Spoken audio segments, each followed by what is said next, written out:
Welcome to Cookbook Corner, the show where two librarians, I'm Lindsey. I'm Brent. Each choose a cookbook from the collection here at Sterling Heights Public Library, take it home, cook something, and come back to talk about it. So Brent, what do you have for us today? So this month I have got Mexican Today by Pati Jinich. All right, and I have chosen In My Kitchen by Deborah Madison. So why don't you tell us a little bit about what made you choose this particular book? All right, so this book here is from 2016, so it's about 10 years old at this point. Yeah. Yeah. So Prepared for that. this author has had a show running on PBS for quite some time, Patty's Mexican Table. I have been watching this for a while. It's pretty good, Okay. you know, and I figured I'd give one of her books a try. We were talking a little while back, and this was the other one I was looking at when I was looking under the table. You've been carting this around for a little while. Yeah. Was she a TV host first or a cookbook author? I think probably TV. Okay. There's a little bit of a bio in here. Tells a Yeah. little bit about her backstory. I'm not going to get into that. Sure. But interesting, stuff. And as I was paging through this, I found a recipe that intrigued me. All right.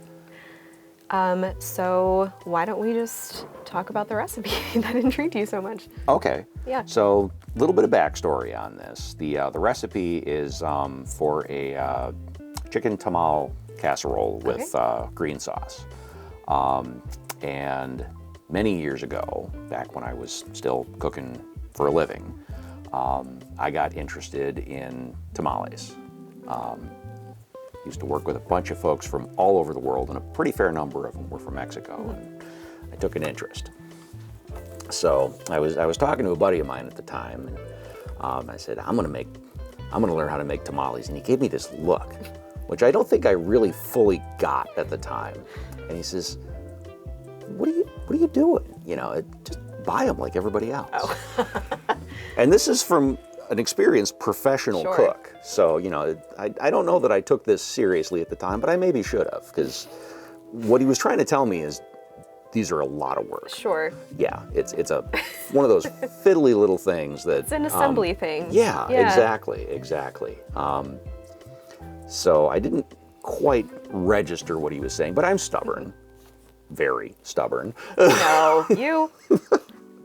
And I said, I'm going to figure this out. So I went and I got some corn husks, and I said, and then as I was kind of, putting all this together in my head, not all in the same day, my corn husks disappeared.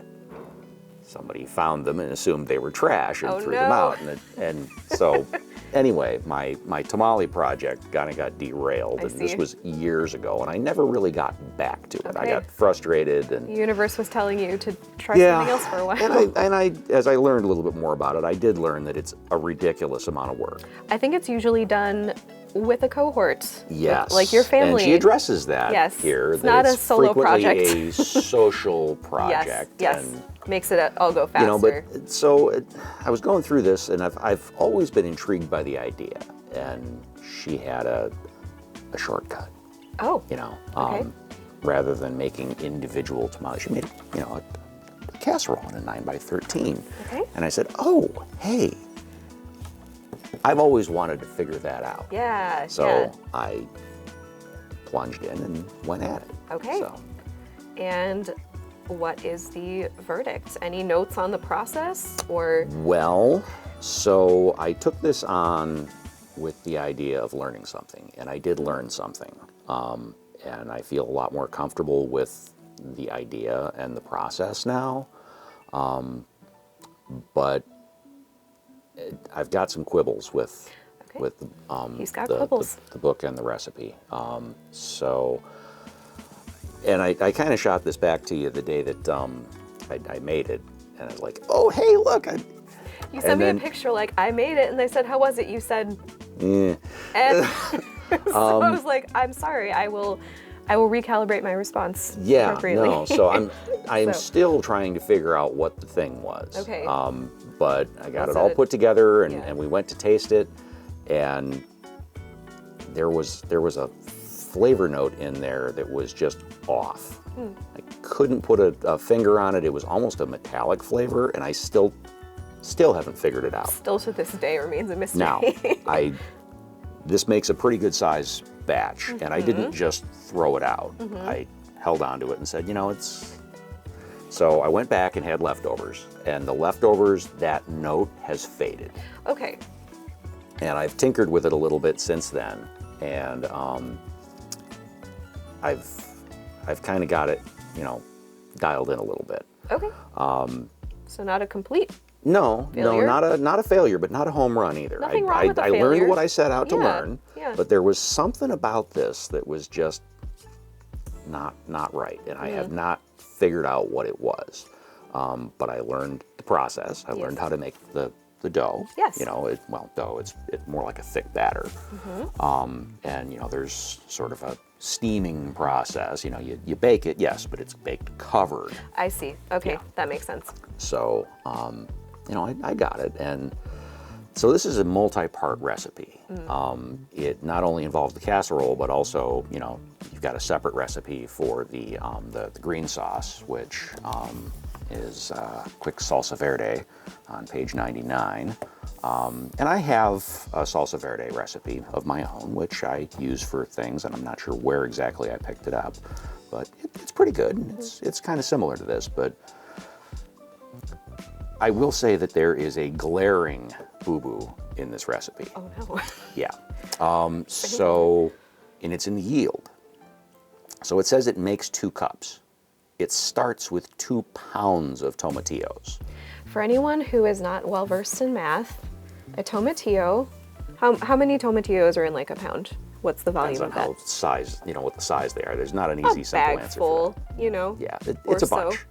They're not grapes. They're a bit bigger than that. Yeah. So yeah. So anyway, so the math isn't mathing. No. It doesn't add up. Okay. And when I actually made it with, you know, the measurements that they've got here, I came up with over 5 cups of sauce. That's a lot of sauce. Yeah. Okay. So for something that says that it yields 2 cups, Makes you wonder about all comes the other out, proportions. you know, closer to 5.5. Yeah. There's something glitchy there. Yeah. Whether something wasn't tested right or the editing process went funny or what. Something. I don't know. I did have another quibble with the recipe itself, Okay. and I will kind of show you that the way it's laid out. Okay. So it's got your ingredients down the one side, and then it's got some explanation and gets into the process, and then you flip the page, and there's an ingredient, one stray ingredient on the next page in a column that's mirrored. Yeah. I had to read through this recipe several times before I really had a handle on it. Now, I think that if I was to go through and do this a couple more times and get a feel for it, I would probably be able to do it in the time that it says that it takes. But it took me all afternoon for something that supposedly takes about an hour and a half. To be fair, I don't think I've ever made a recipe in the allotted time. Yeah. It always takes longer because Well, you're being careful. So Yes. So yeah. it's a neat book. I will say that it is well put together. It is beautifully photographed. It's got some really neat ideas in it, but it's got some blips. Okay. Yeah. So Well, good that you were able to I feel good about test through and find them. But at least with that recipe. I wouldn't call it a home run, and Okay. I'm sad to say that. I really wanted to like this better than I did. Are you going to attempt the same recipe, but like maybe substitute your I am going to salsa fiddle with this. and yeah, I have already the got concept? ideas Okay. for taking this tamale, you know, casserole idea and fooling with it. I see. definitely want to try it with pork and red sauce. nice. Yeah, get in there and, you know, fool around with that. And honestly, I've got, I've tinkered with the idea mentally of something that is more vegetable based. Okay. And if I do that, I will bring some in. Yay. And even an idea struck me this morning to fool around with a sweet version. I was just about to say, if you're about to say a dessert version, then keep me informed, please. I am thinking about yeah, cocoa and cinnamon and chili and making, because there's this Mexican bakery over near where I live. Bag of masa is a lot. Like they come with, so you've got enough to keep, fiddling That's one of the other things with, with this is it calls for using a 9x13 pan, and when you get all that stuff in that pan, it is stacked, full. Yeah, I saw that picture. Even her picture, it's leaking over the side a little bit. Yeah, it bubbled over. It does. It absolutely bubbled over, and that's before you even put the topping on it. Okay. So the proportions with the standard pan, it's a little squirrely. Yeah. It dripped, and I knew it was going to drip, so I put a catch pan underneath it. That's what I always, Yeah, good practice. I've had some things happen with, not planning ahead and then watching it just. There's a Mexican bakery over near where I live, and they've got something in their case that I'm not sure exactly what it is. I haven't got a name for it, but it's definitely got a steamed character to it. Okay. Yeah. And I think that they used a process something like this. Okay. And I like it. Well, I'm excited to hear I'm more gonna about play this. with the idea. I think there's nothing wrong with having a cookbook that maybe the recipe exactly as written doesn't work out great, but then you can take the concept and use your own knowledge to I learned something extend. from this. And it's something I set out to learn. Yeah. So it doesn't always have to it's be a win, like note perfect. But there's So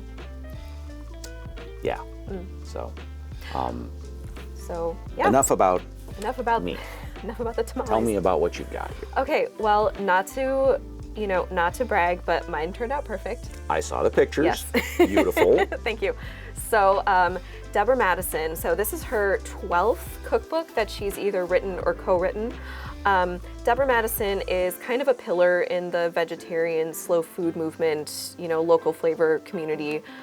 She was a Chez Panisse employee. Another that seems graduate. to be a lot of people they produce a lot of interesting. A lot of people move through that kitchen, and I will say, if you ever have a chance to eat there, I haven't yet, but you have to save your pennies because it's hard to get into, and it's not cheap. It's also in California, it's in Berkeley, so it's California. not around the corner. Yeah, so plane ticket and then paying for the meal. But so she worked there. She also worked at a Zen monastery for, I want to say, like 12 to 15 years. So she has a lot of interesting background. Yes.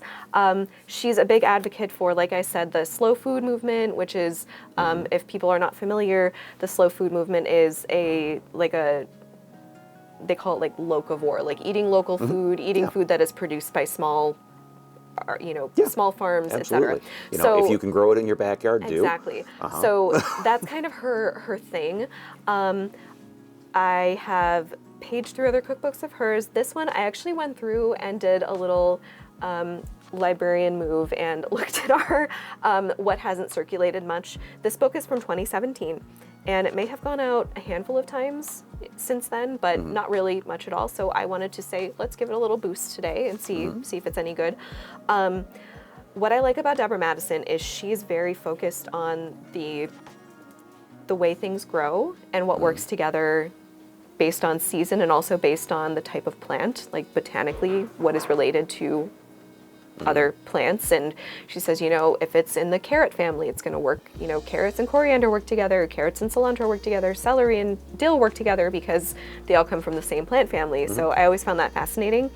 And like some of her other books, I've noticed this one is organized alphabetically by main ingredient. So it's going to be the main plant ingredient. That Bittman book you were talking about. Yeah, kind of like that. Same thing. So this one is I recommended that to somebody the other day. Really?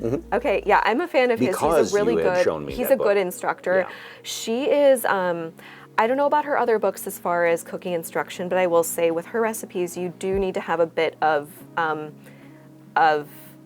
practice in the kitchen. She's not as regimented with the instructions. It's more like stir until thickened. It's you have to have a little bit of instinct and be able to pay attention to what you're doing. Yeah. So what I chose to make, I did 3 recipes. I did a dinner where we had carrot soup So just a basic carrot soup, but she suggests serving it with a compound butter. She calls it smoky spicy butter for 3 orange vegetables. So it's a butter that you can make and then freeze and then just use it to serve with like squash or carrots or sweet potatoes kind of a thing. So that was really good. And then I thought perhaps this is the week I will make a cheese soufflé for the first time. So I did. It turned out. And it turned out. So there's no picture of it in the book, but we did take a picture. Oh yeah. Like rushing to take a picture before it did the soufflé thing, did the thing that soufflés do, which is to slump. Deflate. She slumped a little, but that's okay. It was quite dramatic. So you sent me the picture. It was beautiful. Thank you. Yeah, did good. it was. Yeah, my dad was helping me a little. Because at one point you have to pour milk through a strainer while whisking, and I was like counting the number of hands I have, and it's still 2. So I had to have him whisk. Still, yes. Okay. Despite my attempts to become an octopus, I don't know what the idea was, but it helped to have. He was sitting there, and I said, please whisk while I do this, and so we were able to make it work. Yeah. But all in all, it wasn't a terribly difficult process. It's she actually said this is an everyday recipe. She said everyone thinks this is hard to make, but it's really not that hard. I've seen it done. Yeah. Interestingly, I've never made a soufflé in my life. Okay, so I'm aware of the process. Yeah.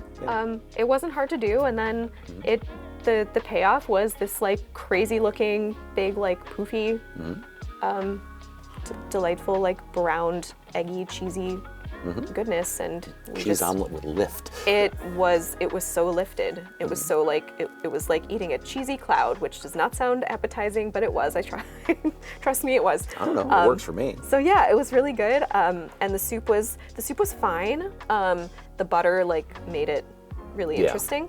So it ended up being a really nice dinner, and I like her because she's also an avid gardener, so she has a lot to say about how plants grow and how to choose the produce you're working with. Yeah. My one, I guess, not a quibble per se, but just it's a matter of preference. But she does get a little bit. This was more of a early 2000s to mid 2010s thing. I noticed in a lot of cookbooks that were advocates for like slow food. Is she's pretty like. You must use the best olive oil. You must source, get organic as much as possible, and it does come off a little bit prescriptive. Yeah. Okay. Sure. So these days I'm more about, listen, if you're eating a vegetable, good for you. I don't care if it comes from the freezer. I don't care if it comes from wherever. But she's pretty like, get the best because like not organic strawberries are poison, and it's like they're really not, but sure. So if you're not into that kind of. She's not strident about it, but she is. That is the life she's built and the world she works within. Yeah. So if that's not your thing, then still give it a try because the recipes are quite nice, and the combination she comes up with are lovely. So I've run into that tone in a few things before. Just wanted to give the heads I up. get where that grates on people. It can, it especially gets me these too, days where like groceries are expensive, and so people telling you to spend. All your of your paycheck on dinner. It's like only buy the best balsamic. Don't buy the stuff that's just, cooked down vinegar. And it's like, well, I'm going to buy it because I don't really care that much. That's great if you're a billionaire, but sure. if you're or if that's like working really, for a living. or if it's really your thing, if like the thing that you spend your fun money on is like really beautiful ingredients, then that's wonderful. But again, I think you can take it with a grain of salt and just say, hey, you know what, Deborah, I don't want to buy the expensive balsamic that I could only go to a specialty store to buy. I will buy the stuff off the shelf that is probably just has some like syrup added to it, and it'll serve the purpose. So, but I think she's worth a look because again, I have this sort of side fascination with botany, and she's very much she has a lot of fascinating facts about how plants grow and how she grows them and how that works. So definitely worth a look. And again, if you don't like this one, she's got 12 others you can look at. So she's prolific. Well, it looks like the picture on the cover is lovely. Beautiful. It's colorful very, and she has some pictures of nicely recipes. Not as many photos as you might find, but a lot of photos of the ingredients, and I just like the combination she comes up with. And they're relatively simple, a few ingredients, but it's a nice way. And she's not strictly vegetarian, but most of her cookbooks are I was going to ask if plant-based. that was primarily plant-based. This is a fully vegetarian cookbook. Okay. She herself is not strictly vegetarian, but that's kind of the that's kind of her thing. She wrote the vegetarian cooking like Bible. It's very big. That's a thing she's really known for. But yeah, if you're looking for some casually plant-based food that is really based on seasonality, then this is a good one. Nice. Yeah, and as you can see, I was tempted by many recipes in here. Oh, I saw you So, got quite a list yes. of bookmarks in there. So I eventually had to narrow it down, which I is looked at different a nice things in problem here, to have. but I focused on one. Yeah. And Well, because it kind of Yeah. rang true with something you'd wanted to do for a while. yeah, which absolutely. makes sense. And Yeah. you know, while the picture is, you know, kind of white on white, you know, it's basically a giant steamed dumpling with, you know, white cheese on top. Doesn't sound terrible. It's not visually Sure. amazing. Well, neither is mashed potatoes, but who doesn't like mashed potatoes? You know. There's a lot to be said for comfort food. All right. And- Well, with that said, do you have any final thoughts on this book? No. Said it Yeah, all? I think I've said what I set out to At say. least it sparks some inspiration for you. Yeah, it's neat. I learned something. Cool. It had some glitches. Yeah. Sounds like we at least learned something, which is what matters. That's what I set out Yes. to do. And then for this one, I would say, if you're ever curious, stop by. You can stop by a desk. This was kind of a fun challenge to choose a book that hasn't really gone out much at all, and just try to boost it a little bit. Yeah. We do have a list of books that we kind of call them. Sometimes we call them like orphans because we might have bought it a year or two ago and it never went out, and you know it can't hurt to take a look. So you can always ask a librarian, hey, do you have any books that haven't? Part of what we do. It is. And we like our books to go out. We're just like they're a little, you know, it's like, oh, I hope someone likes you, you know. So you can always ask a librarian to find you something that no one has checked out yet. You can be the first. So all right. So with that said, thank you for joining us for Cookbook Corner, and we will see you in April.